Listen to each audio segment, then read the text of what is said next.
Now, loka ka wai jani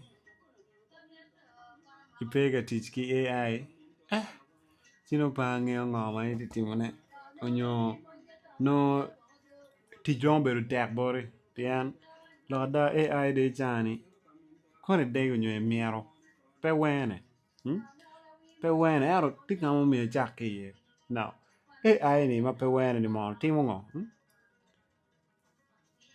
AI ka itimo gino mo ikan wi yamo AI romo konyi timo gimo ikan AI romo wek ichoyo application letter in 1 minute wanyi jimi wen kero we sign yin nang tij me dini chwale printing chi sign chi chwale nyo ka be nang ni mier chwale ni online chi mer signature ni kan chi chwale AI chalo chat GPT ka in ne medung down ka ngara la ten kwa na mo ikan me university nyo level mo ikan me institution mo ikan chat GPT dong peke wacha waya peke wacha waya bene pian romo cho ni jemi maduong tutwala ka iti gang kwan ka penyo jemi nyoto ngo mo mier tim geno money romo cho ni full actually romo cho ni wa book now cho ni jemi nu ka yen miyo no prompt nyo ka yen ipenyo maber pian en mi geno ipenyo so yata geno ene ni peny maber peny geno miero ni kikome kati kong ni company mo wa advertising chi amiero chono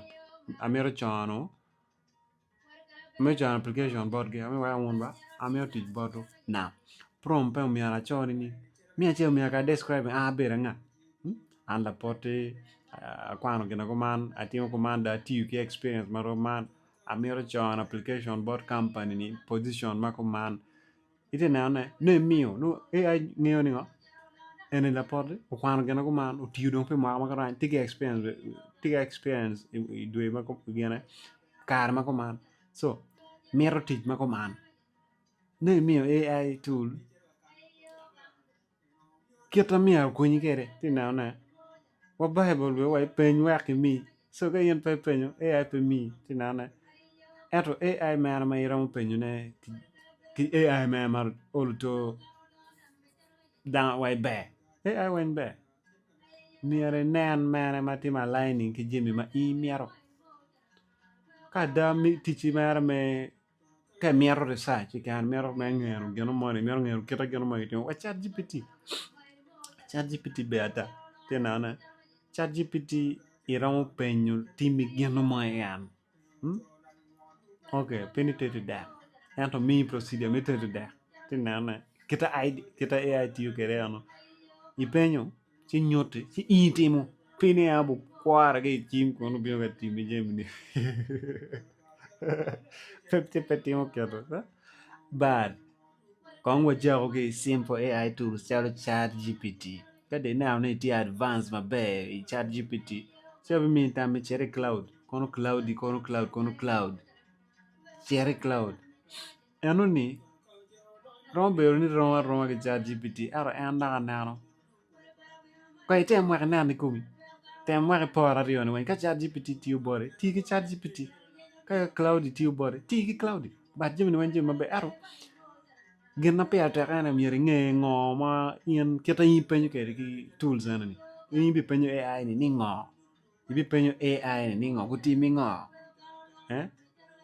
i penyo AI ni ko chat ker gum i penyo AI ni ko chat gulu pa bo chero penyo AI yo gulu ka ti ket gum ti kwana en bo chero kong tung ker gum ni wa okay yo gulu ka ti ket gum chere mon po yo mede chero yo ka lo ke ti ket gum ti ni so nge ket me penyo AI ki kan chu tum en mo timi je mo kan ni nge ket me penyo ne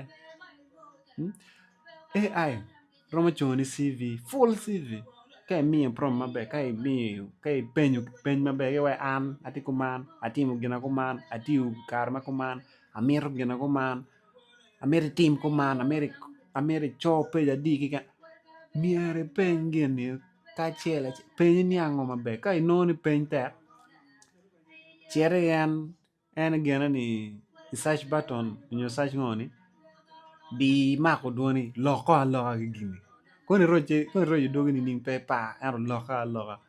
Hmm? Piana de no AI dong pe wane ba dong tie kan chim wan dong pole dong ke yubogi tuando AI AI related work. So ka ien wuri wane AI kono ngo chi bi keng jimi maduong. Chi chane dong dano maduong tij wen ka pe tij AI nyor ni tij uberu duong pe lar ker dong kongi kati imiero kwanyo page mo ni kikan ki vok onyo imiero summarizing gino mo iromo uploading gino when AI tools you summarize. Why summarize for me this book maybe in bullet points. I need like 20 points. Hey, I would team me. Kwanyo point more my mirror. But no, me and I go on my team. Then I chat GPT, Cloudy. I was in the ano be pe quarter be pe jim pe AI tool man tin magat. Well, Facebook, Instagram, ta ka jim no Google, Gemini. Eh? Google Gemini gi any one AI tools ma be ja da. Ngeno AI tool cha no teaching cái mera bi ngeo cái dega ye pek bi didi bana ato cái tamo ni AI ni konye pera ci dok ibi dong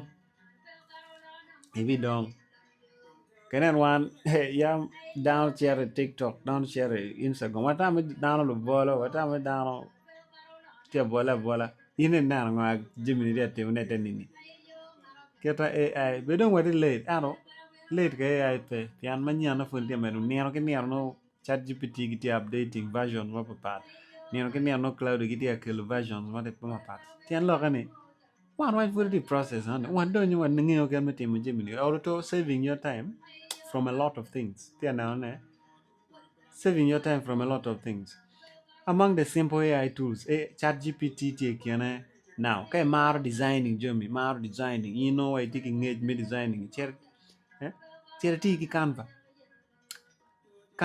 tiki building tools ma. Kai ngeo gene merni kon just describe that. Give me anguma be ki Gemini. Free versions get ye and tiu ma be for that. CapCut, jo ngeo editing video. CapCut konyi mo pela. There's a built-in AI too. Marang timi Jimmy Wayne mango. My mere team ne. Eno Jimmy ma wa teach very yard.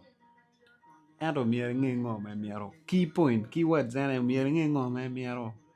Pe chero ka yenyo muyeme iwi yar muchungwa. Pe bi no muyeme. Pol tano temo gini konye pe mada. Konye tie. Pe narum nyo pe ngeo ker me teach kere ma be aye. But konye tie. Pe ran wa gini joni konye pe. CapCut me editing video. ChatGPT metimo any research related chono geno moy kan nyo penyu kerma geno moy kan ChatGPT cuts across a lot ne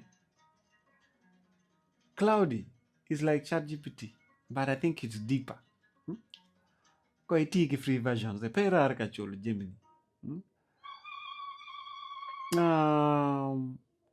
Camera you puchel I think Gemini has one of the best image model but Gemini laka te na way. Gemini ma laka ni ka tina timo chat GPT timo gimoni ka dir pe ka timo be tem cloud ka no cloud pe ka timo be tem mo kame tena na anto AI po bo ngwache AI ni po bo ngwache kere miero onyo degi fonti kera ye jo kan wa AI bu kwanyu ti nyo jo kan wa AI pe bu guru ti ja romo gutu ti ji pero kwanyu ne romo gutu ne tena na so you take a smartphone, you take data here, you can access any of these things. Tien wa mer wa log om AI anto. Kere wa log ni ka chunyi pe ye pa bulare. So ka bene no ni tiche pe bor gara, dano tiche pe bore. A pe wa konye tie, ya konye dama duong dong. So ka joma chunygi miero timo gini chake chat GPT kon fony gen matic kede cere peny gimoe kan peny cona leta peny ngo kampani adi mati Uganda ki nga gini kweno maromo donjo ye an atimo kono social work ngo maromo timo ne ki AI amero yapo maybe content kwe mawante ye ni peny chat GPT don wechi jemini wen cloud gi ano an amero yupo cal ki nga gini pengi actually AI ron wechi AI man my route is getting me timo ngo tinane so it's all good AI ron konyi mengen ker matich ki AI mo kana tinane so it's all good gene watemo gena teme watemo gena moy kan kai udiko ichiar tichira ju ichiar kere ni itimo en gene timo ju gang tichi idugu ivoro ne fonyo gima during the course of your work iran fonyo geno mo pa tutwale AI kunyoni internet duong bet kamo fony kita geno mo ne time kere ibed ma kumanwa AI ni wabiene ye nong be football wo beri ye dong be tie kan pa buchara kamo ayaba acholi matiki nge me AI obi konywa wange keta kunyo kweno mo wara machara ye wanenu as Alo would say waro kikan